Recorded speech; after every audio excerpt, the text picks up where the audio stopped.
of horror.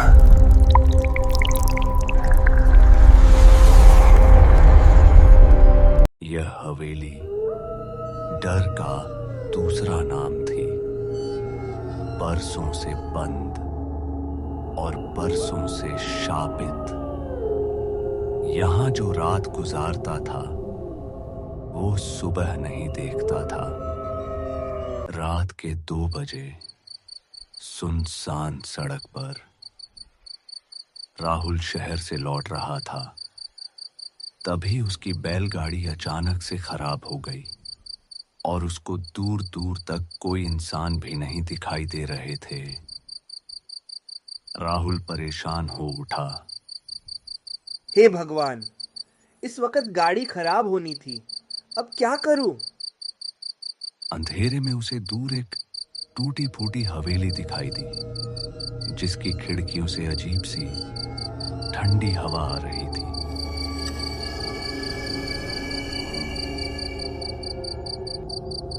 Rahul बहुत ही ज्यादा थक चुका था। उसने सोचा, आज रात यहां गुजार लेता हूं। सुबह होते ही किसी तरह की मदद लेने की कोशिश करूंगा। पर उसे कहां पता था, जिसे वो मदद समझ रहा वही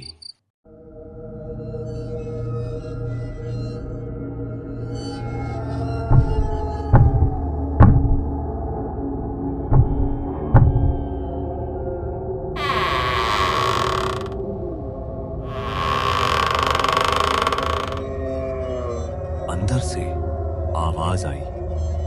कौन हो बेटा? मेरी गाड़ी खराब हो गई है। क्या मैं यहाँ रात गुजार सकता हूँ?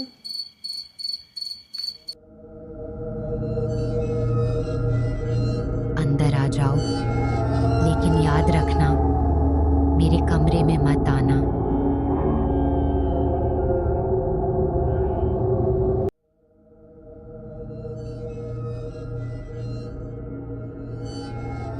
राहुल को हवेली का पुराना कमरा मिला। ये कमरा बहुत ही डरावना लग रहा है। कहीं मैंने यहाँ आकर गलती तो नहीं कर दी? हे भगवान, आज बचा लेना, दोबारा फिर नहीं आऊंगा यहाँ। तभी उसको अचानक से खिड़की के पास कुछ दिखाई दिया। खिड़की के उस पार क्या है? खिड़की से झांककर उसने सामने वाले कमरे में एक और बूढ़ी औरत को बैठे देखा। उसकी पीठ राहुल की तरफ थी और वह लगातार गुनगुना रही थी।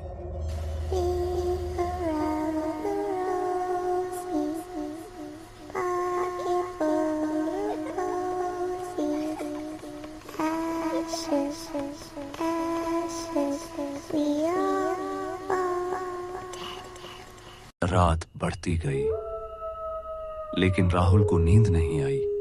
खिड़की से झांककर उसने देखा, वही औरत अब भी बैठी थी। वही गुनगुनाहट, वही सन्नाटा।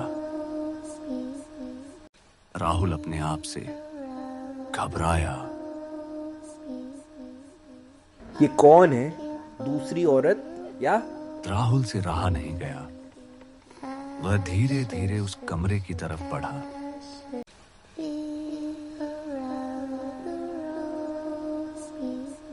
दरवाजा खुलते ही उसकी आंखें डर से फटी की फटी रह गई।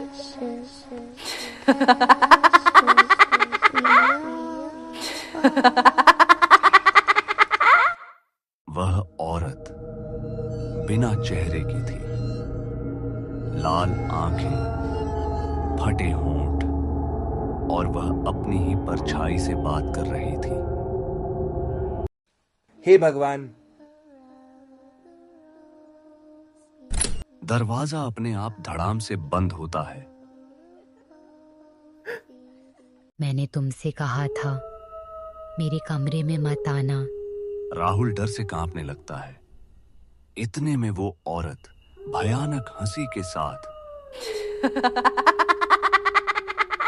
अब तुम मेरे अगले मेहमान हो। राहुल की चीख गूंजती है।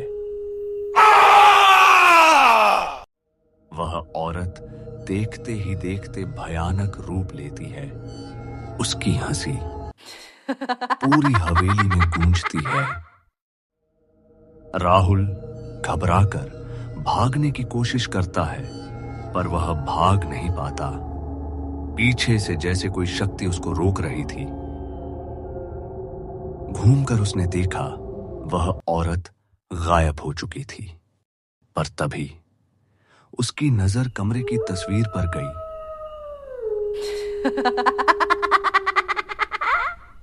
वह औरत तस्वीर से हंस रही थी। भागने की कोशिश मत करो, अब यह हवेली ही तुम्हारा कब्रिस्तान है।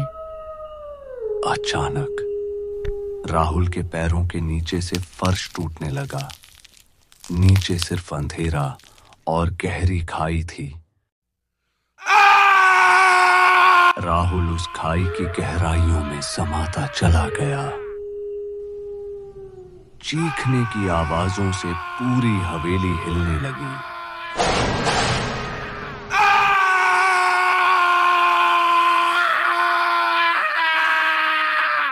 और फिर चारों तरफ गहरा सन्नाटा छा गया। अगली सुबह पुलिस हवेली के पास से गुजरी।